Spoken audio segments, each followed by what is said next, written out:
Hello everyone, खमागणी and welcome to the world of story. फिर से मैं आप लोगों के सामने एक और नया रियल सुपरनेचुरल एक्सपीरियंस लेकर। पैरानॉर्मल इन्वेस्टिगेटर्स, इनकी लाइफ बहुत ही डिफिकल्ट होती है। अलग अलग हॉन्टेड लोकेशंस पे इनको जाना होता है, उन लोकेशंस को एक्सप्लोर करना होता है और कई बार जाने अनजाने ये अपने साथ ले आते हैं कुछ बिन बुलाए मेहमान। और ये मेहमान जब इनके सामने आते हैं तो इनके साथ साथ इनके साथ वालों की भी बैंड बज जाती है। जी हाँ, कुछ ऐसा हमारे आज के स्टोरी के अंदर जो हमारे साथ शेयर की है अयोन ने, जो कि वेस्ट बंगाल कोलकाता से बिलोंग करते हैं।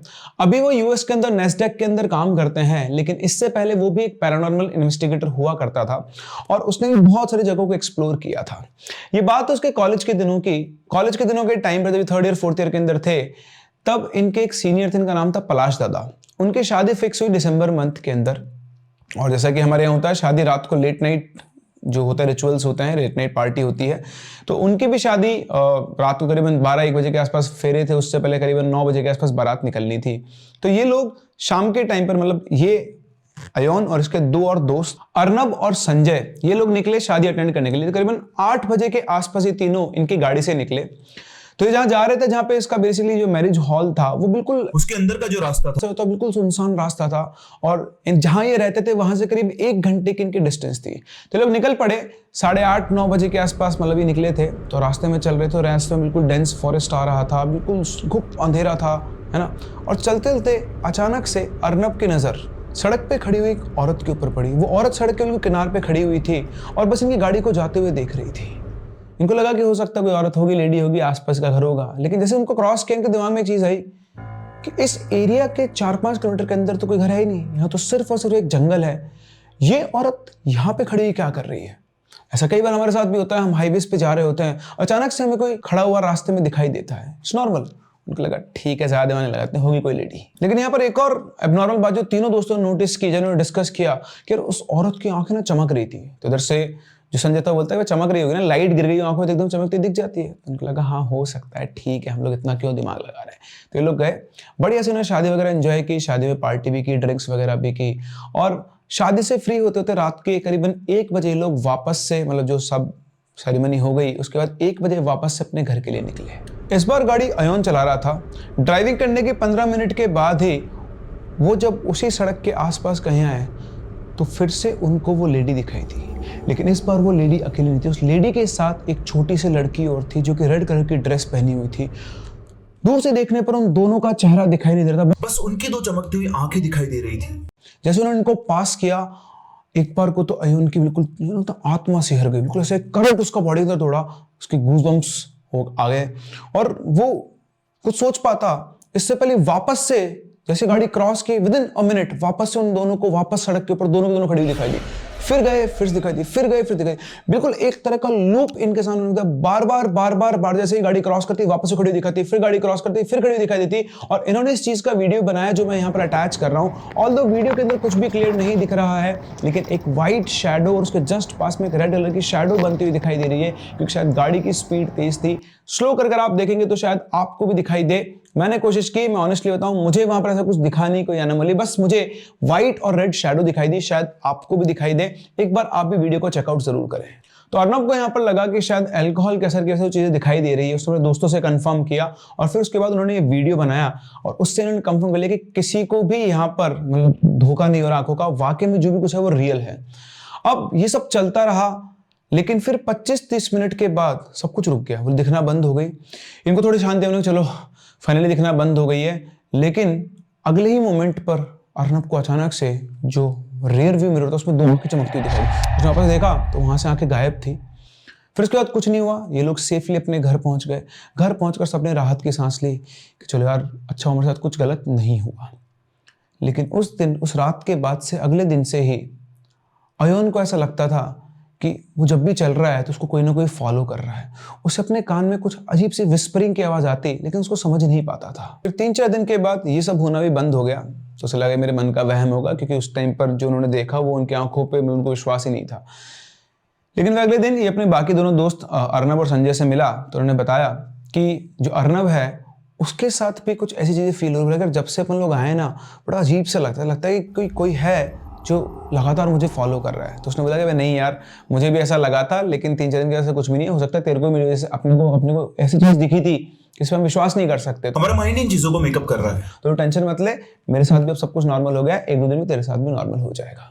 2-3 दिन के बाद अयोन के पास अर्नब का कॉल आता है और वो उससे बोलता है कि यार भाई, तू कह रहा था 1 दिन के बाद चीज़ें बंद हो जाएगी, लेकिन मेरे साथ तो 1 दिन के अंदर चीज़ें और बढ़ गई है। एक तो मेरे को वीकनेस बहुत ज़्यादा हो रही है और दूसरा क्या है ना, मुझे ऐसा लग रहा है कि 24 घंटे मेरे आसपास कोई है, मेरे पीछे कोई है। मैं चलता हूँ तो मुझे फुटस्टेप्स की आवाज़ आती है, रात को सोता हूँ तो मेरे कान के अंदर अजीब सी आवाज़ सुनाई आती है। मुझे अभी तो कुछ समझ में नहीं आ रहा था, मतलब 3-4 दिन पहले तक, लेकिन अब चीज़ें धीरे धीरे क्लियर होने लगी है कि मेरे कान में कोई आकर क्या बोल रहा है। तो यहाँ से अयन ने पूछा कि क्या बोल रहा है तेरे कान के अंदर? तो अयन ने पूछा कैसी आवाज़ आती है? तो उसने बताया क्योंकि कान में एक लेडी कहते हुए बोलती है कि बहुत सालों से मैंने खून नहीं पिया है और अब मैं तुम्हारा खून पीऊंगी, और अगर तुमने मुझे अपना खून पीने से रोकने की कोशिश की तो मैं तुम्हारे दोस्तों, तुम्हारे परिवार, सबको मार डालूंगा। ये सुनकर अयन को बड़ा अजीब लगा, यार ऐसा कैसे हो सकता है? बोला यार तू पागल है, तू हेलुसिनेट कर रहा है। बोलता है नहीं भाई, मैं हेलुसिनेट नहीं कर रहा हूँ, ये आवाज़ मुझे बहुत क्लियरली सुनाई आती है और तू आकर मुझसे मिल, तो मेरी हालत देखेगा तो तुझे पता लग जाएगा मैं झूठ नहीं बोल रहा हूँ। अयन वहां से फटाफट उसके पास पहुंचा, जाकर देखा तो वाकई में उसका जो दोस्त था 3 दिन के अंदर ही वो करीबन 5 से 7 किलो वजन लूज कर चुका था। आंखों के नीचे काले काले घेरे हो गए थे और बड़ी अजीब सी उसकी हालत हो रखी थी। उसने उससे बैठकर बात की, समझने की कोशिश की, बट वो यही बात बोल रहा था कि भाई मुझे कुछ पता नहीं है, कुछ दिखता नहीं है, लेकिन कान में फुसफुसाने की बार बार आवाज आती है और जब भी मैं चलता हूँ मुझे किसी न किसी फुटस्टेप्स की आवाज़ आती है। सोता हूँ तो ऐसा लगता है कमरे के अंदर कोई चल रहा है, कोई घूम रहा है और बार बार कान में यही आवाज़ आती है। अयन के पास कोई जवाब नहीं था, कोई सोल्यूशन नहीं था। वो वहां से उसने लगा भाई तू ध्यान रख, डॉक्टर को दिखा, तेरा वजन बहुत डाउन हो रहा है।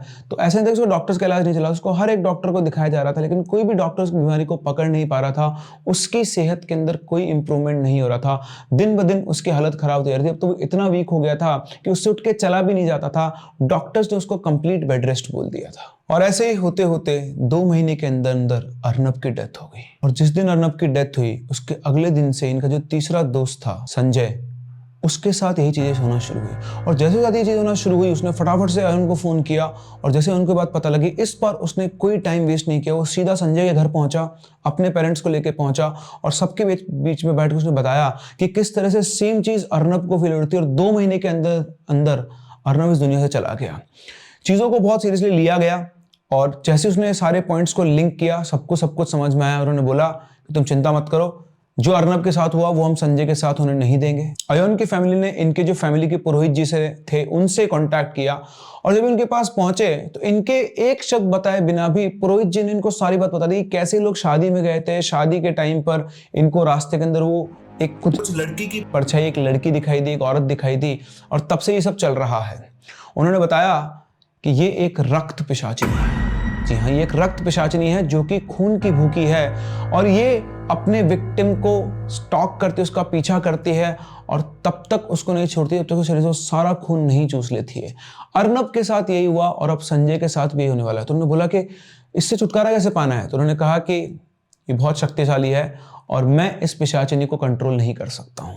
मैं कल अपने गुरुजी को लेकर आऊंगा और तब तक तुम लोग सब अपना ध्यान रखो। मैं तुम सबके हाथ पे धागा बांध रहा हूं, इसे मत खोलना, क्योंकि अब उसको ये पता लग गया है, वो अभी भी यहीं पर है, वो तुम सबको देख रही है, उसे पता लग गया है कि तुम अब उसको यहां से दूर करना चाहते हो, भगाना चाहते हो और अपने आप को बचा के रखने के लिए वो हर संभव कोशिश करेगी।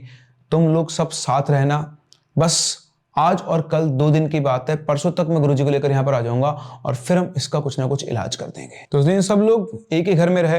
अयन और उसका दोस्त संजय दोनों एक साथ एक ही रूम के अंदर थे और जब ये रात को सोए तो ये वाकई में सो नहीं पा रहे थे।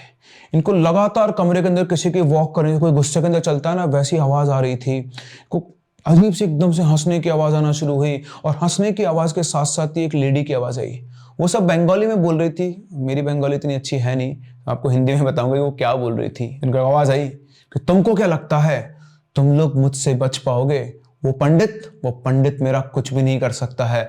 मैं तुम्हारे एक दोस्त को तो ले गई हूं और अब इस दोस्त को भी ले जाऊंगी और उसके बाद फिर मैं तुम्हारे पास आऊंगी। ये सुनकर उसका दोस्त संजय था, वो और रोने लग गया, पूरी तरह से चीखने लग गया और इसी के साथ साथ उनको उनके रूम के अंदर एक ब्लैक शैडो घूमती दिखाने लगी और जैसे वो शैडो चल रही थी तो बहुत तेज आवाज आ रही थी और फिर एकदम से वो गायब हो गई। उसके गायब होते ही जितने भी कांच के रूम में रखी थी वो सब टूट गई। विंडोज के ऊपर लगातार नॉक होना शुरू हुआ और ये खेल चलता रहा। दोनों बुरी तरह से घबरा गए, दोनों बहुत तेज चिल्लाए, चिल्लाने का तो उनके घर वाले ने उन्हें कहा सुनी, वापस वो रूम में आए। तब जाकर सब कुछ शांत हुआ और अब इस बार पूरी रात सबने एक साथ एक ही रूम के अंदर गुजारी। और ना सिर्फ इतना, अयोन ने अपने फोन से जब उस शैडो को कैप्चर करने की कोशिश की तो उसका फोन उसके हाथ में एक्सप्लोड हो गया, फूट गया एकदम से। मतलब इतनी एनर्जी थी कि वो एकदम से जो डिवाइस था वो टूट गया, क्रश हो गया, कुछ भी कैप्चर नहीं कर पाए और इस तरह से बड़ी मुश्किल से वो रात गुजरी। अगले दिन जो वो पंडित जी थे, पुरोहित जी थे, वो अपने गुरुजी को लेकर इनके घर पर आए। वो पुरोहित जी ने इनको, गुरुजी को इन सबसे मिलवाया और गुरुजी ने कहा कि आप लोग चिंता ना करें, मुझे इन्होंने सब कुछ बता दिया है और हम आपके बच्चों को बचा लेंगे। फिर उसके बाद उन्होंने एक सामान की बहुत बड़ी लिस्ट दी, बहुत सारा सामान दिया यज्ञ का और बोला कि घर के अंदर ही पूजा करनी पड़ेगी। तो घर के अंदर ही यज्ञ स्थापित किया गया, हवन कुंड बनाया गया। आमने सामने 2 पंडित बैठे, उसमें बहुत सारा सामान था, 5 तरह के फल थे, 5 तरह की मिठाइयाँ थी, है ना, जिनको पंचामृत बोलते हैं। दही था, शहद था, चावल, उड़द, बहुत सारी चीजें थी, सिंदूर था, नींबू था, बहुत सारी थी। और सबसे इंपॉर्टेंट एक और छोटी चीज, एक छोटी सी शीशी थी, इसके अंदर उन्होंने ब्लड वो खुद लेकर आए थे। पता नहीं वो किस चीज का ब्लड था, शीशी के अंदर ब्लड रखा हुआ था। तो उन्होंने हवन कुंड को स्थापित किया। उसके बाद वहां से थोड़ी डिस्टेंस के ऊपर उन्होंने वो ब्लड की शीशी रखी और उसके चारों तरफ लाल सिंदूर से एक गोला बनाया। गोला बनाने के बाद वो जो सबसे बड़े पंडित जी थे, इनके गुरु जी थे, उन्होंने अपने पास से एक तलवार निकाली, उस तलवार को अपने साइड में रख दिया और उन्होंने हवन करना शुरू किया। करीबन 2.5 घंटे तक वो हवन चलता रहा, हवन में आहुति चलती रही और जो हवन की जो धुआं था, अग्नि थी, खुशबू थी, पूरे घर के अंदर फैल गई थी। हवन करने के साथ साथ ही जैसे ही जो राख जलती है, जो राख को साइड में राख जो इकट्ठा हो रही थी, उस राख को वो ऐसे पूरे घर के अंदर से फेंके जा रहे थे। वो पंडित को बोलते, वो एक कटोरी के अंदर राख लेते और पूरे घर के अंदर उस राख को फैला के आ जाते और फिर वो बैठ जाते। फिर बहुत देर के बाद उन्होंने वो तलवार निकाली, उसको ऐसे हवन कुंड के अंदर रखा, थोड़ी देर गर्म किया।